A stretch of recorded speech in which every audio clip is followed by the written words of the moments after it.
Well, it sounds like you've got it down. I mean, you're on book number. How many books? Six. Six books will be once you're there. 6 that have sold. Yeah, 6 that have sold. That is extremely exciting, and I'm assuming you've got big plans to write at least another 12, right? Or 15 or 25, yes.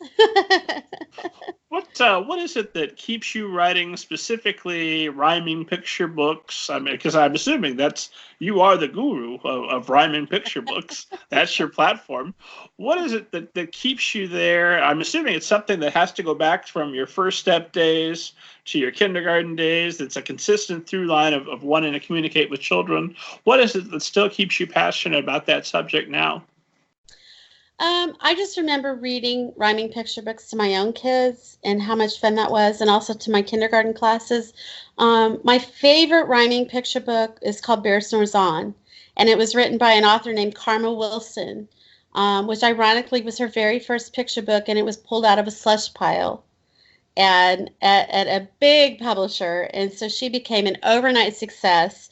And interestingly enough, she was one of the authors who presented at my Rhyme Revolution conference in New York. And so we've become good friends since then. So there's nothing better than having somebody who you admire and look up to so much to then meet them and to make a connection and see that they're a real person. And she's just been very supportive of me and my career. But rhyming to me is fun to write. I love the challenge. I also love to read it. Kids love to read it. It's just good for all of us. It's good for them. But interestingly enough, my book coming out, the clean sweep, is actually not in rhyme. And so I really can't say that I always intentionally write in rhyme.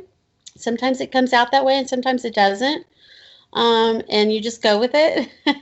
If it's coming out in rhyme, I typically go with it because that means it's usually just going to flow very easily and very quickly. If it doesn't come out that way, I'm okay with that. I don't necessarily want to always be pigeonholed as the rhymer. I wear the badge proudly, don't get me wrong. But I also have a lot of aspirations to write nonfiction. I think as a teacher, it's something, that we understand kids need to have a really good understanding of history. I would love to write, some books on, I love, oh my goodness, now I've forgotten. Now I'm blanking. Thank goodness for editing. Oh, you're fine. Oh my gosh. Oh, I've just completely forgotten his name. He's an illustrator. It drives me nuts. Oh. Anyway, I would love to write, more books for kids on artists and authors, and there's so many interesting stories out there, that kids, kids just don't understand in this day and age. Like librarians used to ride on horseback to take books to kids that couldn't get to a library. And so that's a story that I would love to tell at some point. Bookmobiles, they used to drive around and they still do even today, in some towns where it's a van or a bus and kids can go to the library that travels, Norman Rockwell is an artist that I absolutely love his work, and I would love to write a biography about him. So as much as I do love rhyme, I do probably love history almost more. And so if I can write a rhyming picture book that's historical fiction, that's like the golden egg for me. And it's just, I can see on your face, it just genuinely makes you happy inside. It does. It does. And what's so funny is I had no idea as a young person how much I loved history. I started working on the Evansville history book, the Where the River Grins, and I just became very passionate about it. And I've even taught classes through a local university on Evansville history. And I had people come in that were dressed in period costumes, and they would portray different characters throughout that time period of the founding of Evansville to, the different important things that occurred along the way. And the kids' faces, they just light up and it becomes real. And, they have a true sense of appreciating how we got to where we are, even a small town in Evansville. It's the people that came before us that we build upon, to create our communities. So.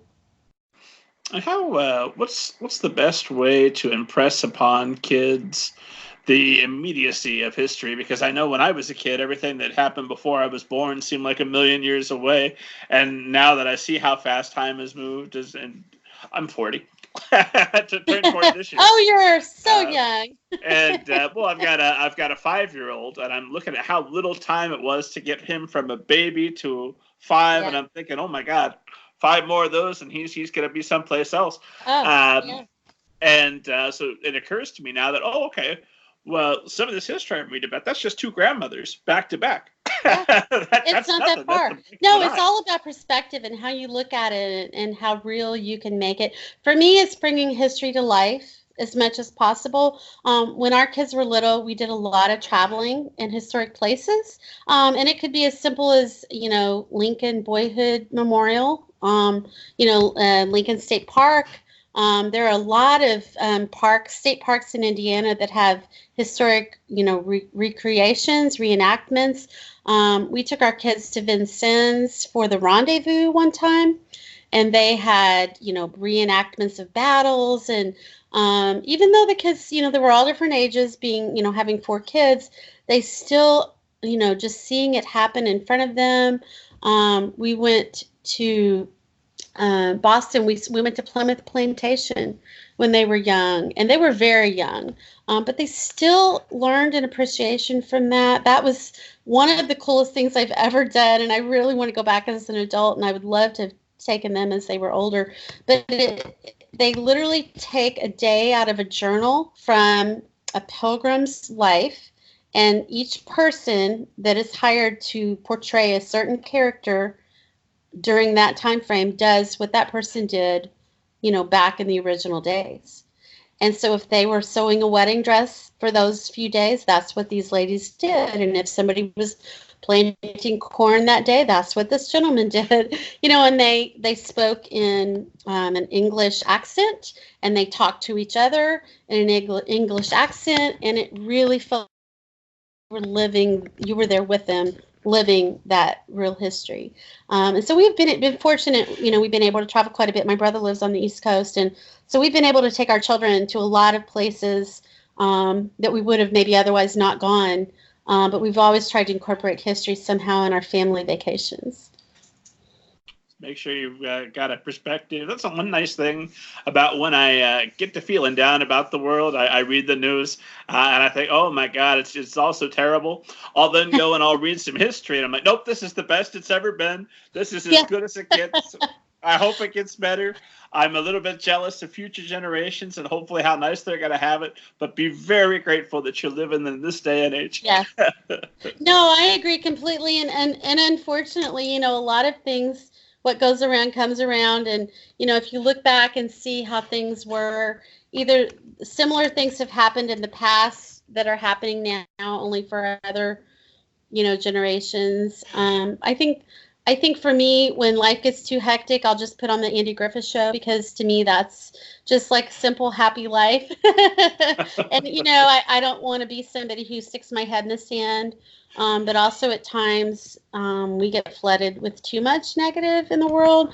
And so if I can write positive rhyming picture books for kids, that the kiddo's sitting in the parent's lap and they're reading that book together before the kiddo goes to bed, and it has a happy ending and they're excited to learn something, then that, to me, as a writer and a teacher and a parent, I can't think of a better job than to be able to give that to a kiddo.